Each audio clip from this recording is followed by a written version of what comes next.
What is the luckiest you've ever gotten in your entire life? Write in the comments what you think about it. Enjoy the show. Story 1. I used the restroom at work one day and saw someone had left their wallet on the toilet. I turned in and forgot about it. 6 months later, I get a call from the security department. Apparently, their policy is that if no one claims the item turned in, the associate who turned it in gets the item. Well, the wallet had $600 cash, several Visa gift cards labeled with the exact amounts they had left, and several discount coupons. There was no ID, no credit cards, nothing. The outside of the wallet had an engraving that said, "Dare to Dream." I was $400 short on my rent that month and had no clue how I would pay it. Story 2 was on a trail run by myself in my teens and suddenly had to stop and take a leak. We're talking like suddenly needed to stop right now to pee. There was no waiting. This is odd. I've never felt the need to urinate during a run before or since this event. Anyways, I finished my business and looked down the trail several feet, no more than 6 feet past where I had stopped. I saw a coiled rattlesnake dead center in the narrow portion of trail, just sitting in a coiled position, not rattling or moving at all. I backtracked the trail long enough to gather some stones to toss at it, and a large stick. It scurried into the brush after I tossed a few rocks near it, and I sort of bushwhacked my way through the opposite side of the trail. Had I not stopped to pee, I'm sure I would have stepped on, or at least close enough to it to make it strike at me. Story 3. Won a free sightseeing flight in a helicopter once, so that was pretty sick. Also, when I was about 10, my older brother made a potato gun. He was trying to fire it off the back patio, but it wouldn't fire, something wasn't working right. He tried several times and it just wouldn't go, so he came in the house and pointed it point blank at my chest and yelled, "Bang!" pretending to shoot it. He never pulled the trigger, though. Then he walked back outside on the patio, pulled the trigger, and it went off for real. It's crazy to think that one button push could have broken my ribs or even killed me. So, lucky twice in very different ways, I suppose. Story 4. I don't know if I can count this as me getting lucky, but a whole lot of elements had to converge for me to be in the right place at the right time. I broke up with my ex-fiancé and spent the money I would have spent on catering on a nice iPad for myself. I decided to go visit my best friend in another state for her birthday, and when I do so, I am always the DD. Had I still been with my boyfriend-fiancé of 7 years, this would not have happened as he was always sad if I left without him. She lives 5 houses down from my parents who agree to let me stay with them. I show up and my dad had been pretty sick for a while and was on the liver transplant list. He's having a rough few days, but he's stable and at home.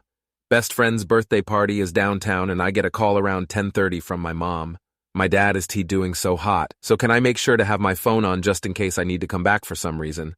Sure, Mom, you got it. She doesn't call again, so I go home at 2 a.m. after giving the girlies their rides home. The light is still on in their bedroom, but I go to sleep. 4 a.m. My mom wakes me up.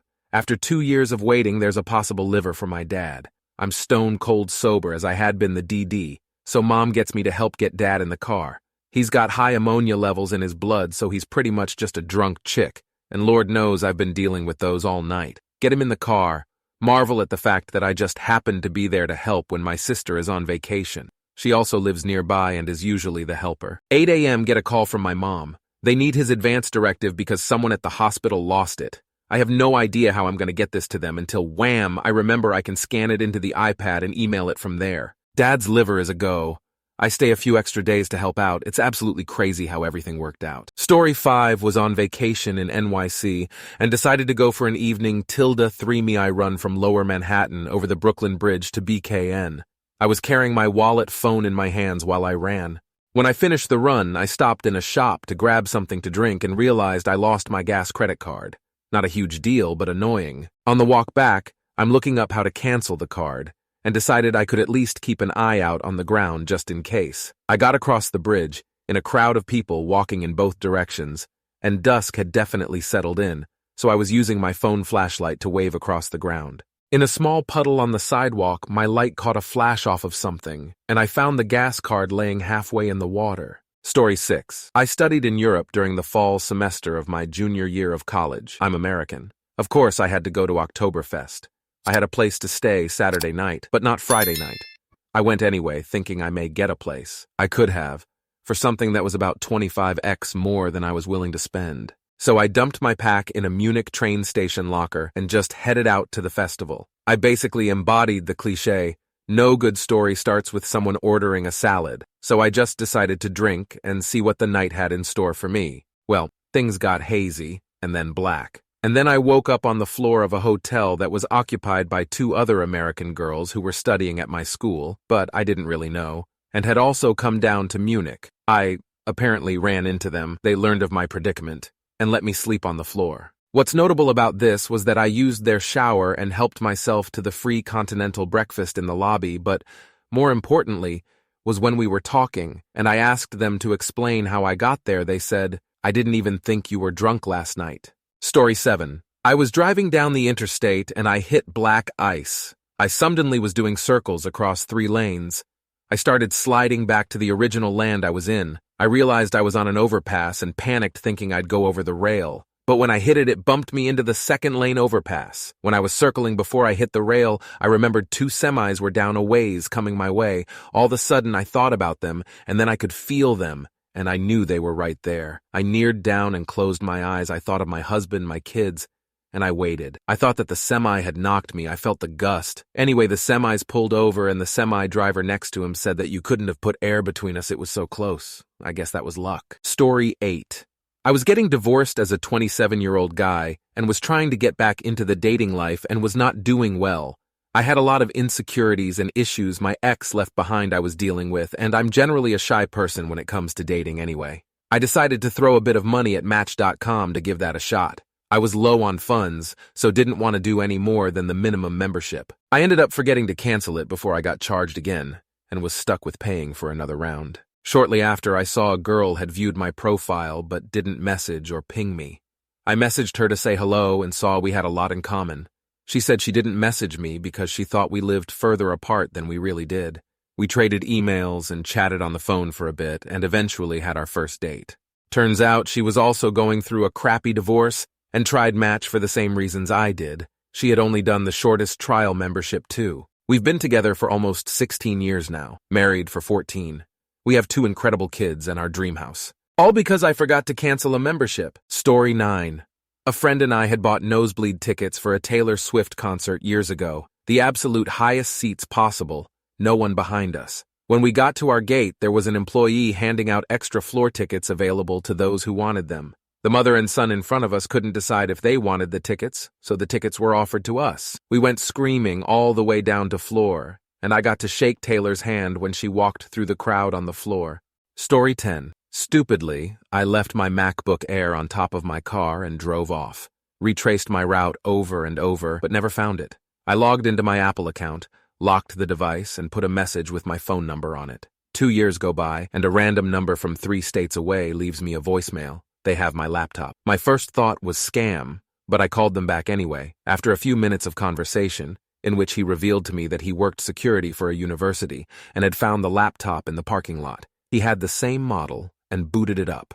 My phone number popped up and he called to tell me. I immediately shipped him a box with return label, and roughly 5 days later I got my laptop back. Not a stretch or dent anywhere, and still in the sleeve I had it in. Story 11. I met my wife in calculus class. I had a motorcycle accident, spraining both knees. My then boss chose the time to give her boss an ultimatum. Her boss asked if I could come in. That was my opportunity to move from clerk to programmer. My company was starting a project that would involve microprogramming an HP 1000. I had just spent a few weeks with a friend decoding the COBOL RPG micro machine on the Burroughs B 1700. I got to join the project, probably because I was the only candidate who had the foggiest idea what microprogramming even meant. That moved me from mere business programmer to systems and OS development. I had fun, and then retired happy. Story 12. I could go into I was raised by a loving family, or I met the most amazing guy and now we're married, but we all know why we're here. So in 6th grade, Pokemon cards had just blown up. For my birthday, my dad brought me to EB Games to get some booster packs. I remember calling and asking when the shipment would be in for them, since they sell out so quickly. I got 3 booster packs. First one had a Zapdos in it. Fucking score. Second one was a Mewtwo. Holy shit. What a win. Third one had a Charizard in it. I'm telling you, I had the biggest dick in the world. Nothing could stop me. God needed to fear me because I could take on the world that day. Another lucky moment. This is way more niche. I was playing Final Fantasy IX. On the final boss fight, Necron, 3-member party. Only one is alive, Vivi. mage, and he's confused, and he's blind, and he's poisoned. I'm literally letting the game play out as I wait for death. Somehow, Enjoy weak-ass hits landed somehow, and I won. That was awesome. I wish it was just kids who did this. Story 13. I sunk the 8-ball twice in a row at the Jetty in Kauai. The bar was gnarly and known for people getting beat up. Challenger insisted on betting $15, and I tried to decline, but I was refused and forced to break. After sinking the 8, he freaked out and said double or nothing, and I was like, I don't even want to play for money. But I wasn't getting out of there without a fight if I refused. He racked it up, and there went the 8 again. He smashed the stick into the wall above my head into a zillion pieces with the force of Neptune. I thought I was getting jumped, but the guy slammed the money on the table and made me take it. I was a local haole living in Kauai and always had good vibes, so I think I got lucky that one night. Story 14. After I got divorced from my abusive ex, I was desperate for someplace I could live with our 2 little kids, aged 3 and 5. I went to look at an apartment on the off chance I could come up with the money, but I knew it wasn't likely. The landlady asked if I liked, and I said I did, but there was no way in hell I could come up with a security deposit. She looked at me for a second and said, "Well, I like you, so here is what we are going to do. We are going to split your security deposit into thirds, and you will pay 1/3 plus rent for 3 months. Lived in that building for over 10 years until I moved to another property they owned." She also knew that I had next to nothing to actually put in the apartment, so she gave me some lamps and dishes to get me started. If it hadn't been for her, God knows where we would have ended up. At around the same time, I reached out to a local charity in order to get a car. I emailed the program administrator and he had one in mind for me for $700. I saved it up and called him back, but he said the car was actually $1,200. I was so disappointed but resigned to it, and then he said, "Well, I did tell you $700, so that is what I will give it to you for." Story 15. I was in a bad place mentally and not on very good terms with my parents. My grades were dog shit and I hated myself a lot. I, without thinking and considering the consequences, had taken a bottle of moonshine from my parents' liquor cabinet and brought it to my high school. I still have no clue what was going through my fucking head in the background, but I was not extremely secret about it. I passed it to a buddy of mine, and he let a friend of his, whom I also knew loosely, have some also. Basically went fully unnoticed by my vo-tech school. We went to different home schools. I kept it hidden in my backpack and would occasionally take it out and drink it. Me and my best friend made jokes about it along the way back. When we arrived at school around 11:30, and then about approximately 11:40, the assistant principal said they wanted to ask me some questions up at the office. After having been caught, shit gold cause of how scared I was, then be handed my citation and everything after that. I was suspended from school for 2 weeks, and in that time I had done some thinking. I realized not only had I only gotten the choice for suspension, I signed for the SAP for help, and that reduced my suspension time from 25 to 10. I only got off with a disorderly conduct citation which won't appear on any sort of record, and a $25 fine instead of possession of alcohol and underage drinking, which would carry upwards of $500.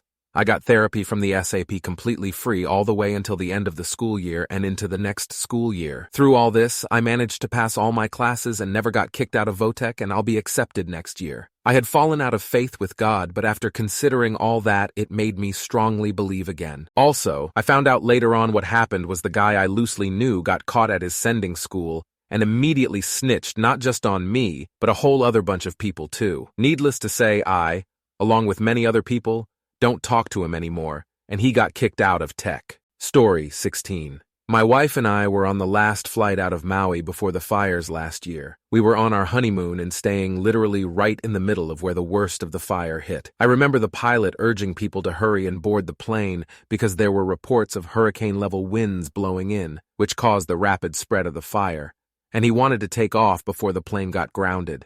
If we were delayed by no more than 20 minutes, my wife and I would have been caught in all that. It's nice we at least got to see Lahaina before it burnt down, though. Edit.